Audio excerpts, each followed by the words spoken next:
thinking of applying for Teach First this coming September, and so this was a fantastic opportunity to see if I wanted to try out in a limited resources environment.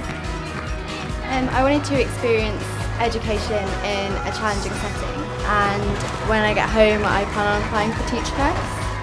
I applied to Teach First because I want to work in education long term, and I like the fact that you get placed in schools that actually need good teachers. I know for me, I found the Teach First Assessment Centre incredibly nerve-wracking. And actually, the things that they look for, the competencies, the leadership, the integrity, the empathy, the resilience, these are exactly the things that you develop by doing this sort of programme. This was the single biggest thing that improved me as a teacher and a leader.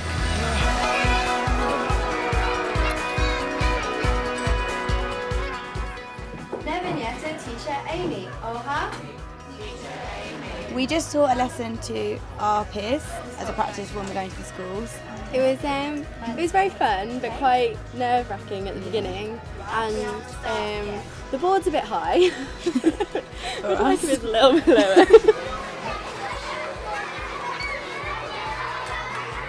Maybe Teacher James, Oha? Yeah, it's definitely like very in at the deep end, but you get used to it really quickly. You learn what you have to do. There's such a great school atmosphere. There's nothing else in the classrooms apart from a few desks that VU have donated as well, so they're still developing. So. It's gradually getting bigger. They've got blackboards really and they love basic. the chalk, so you find the chalk goes missing very quickly. Everybody, how long does the moon take to go around the earth? 1 month! Speaking in front of a classroom of 50 kids as well is difficult, but it's good to have practice in public speaking, especially in front of children, because it is different to adults. Getting the children to understand or to admit when they don't understand is definitely a big challenge, but once they feel like they can trust you, it's actually a really good feeling when you say, "Do you understand?" and someone will say no, because then you know that they're telling you the truth and you can then help them through to understand whatever you're trying to teach them.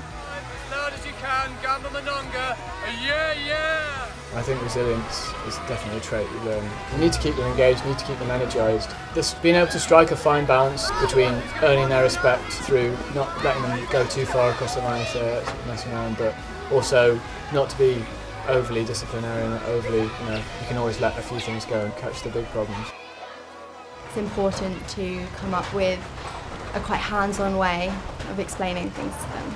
And I think it's been really good at developing leadership skills. At home, if you went into a school, you wouldn't have the chance to have the kind of involvement in education that we've had here. There's a lot more creativity than I thought, though, to sort of engage with the kids, to think up of new ways to explain things that perhaps might not understand. They're not given a decent opportunity as there can be here, and when you do get the kid that just takes his own initiative even further than what you asked for, it's just really like a wow moment. It's really great.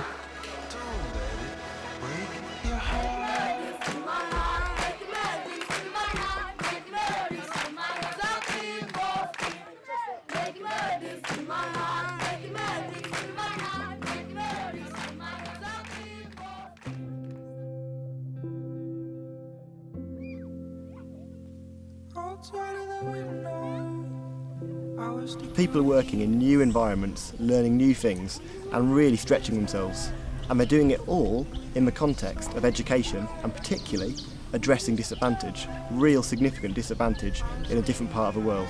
Poverty here means under $1 a day, a real lack of basic resources. This country has half its population under the age of 15, and education is the answer.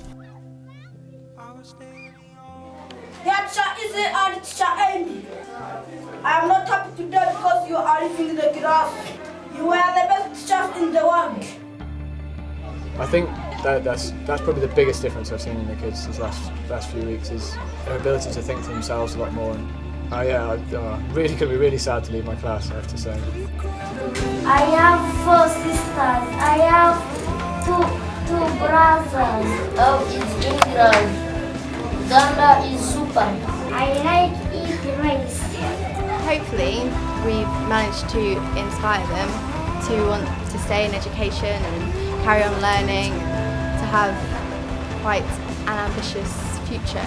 He was first full nutrition. The biggest highlight's got to be the kids. They're absolutely amazing. The kids in our class are so enthusiastic and they always come into school smiling.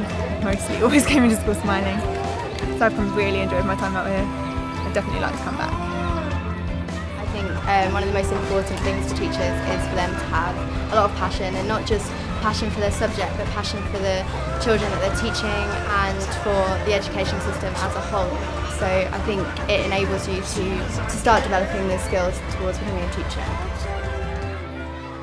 Teacher isn't divorced from the person as well, and as a person I think I'm much more aware of that there are kids out there that do need people, to come to Uganda, to come to Africa, to help out. And I think you always remember the good teachers. I think everybody will remember a good teacher. In order to be a good teacher, you have to come up with things by yourself, things that are new. I'm probably not realising this until just now. New is always an option for me, but I think it can definitely be something now I can feel like I can engage with and put my whole sort of ambition into as well, on a sort of a priority footing, I think.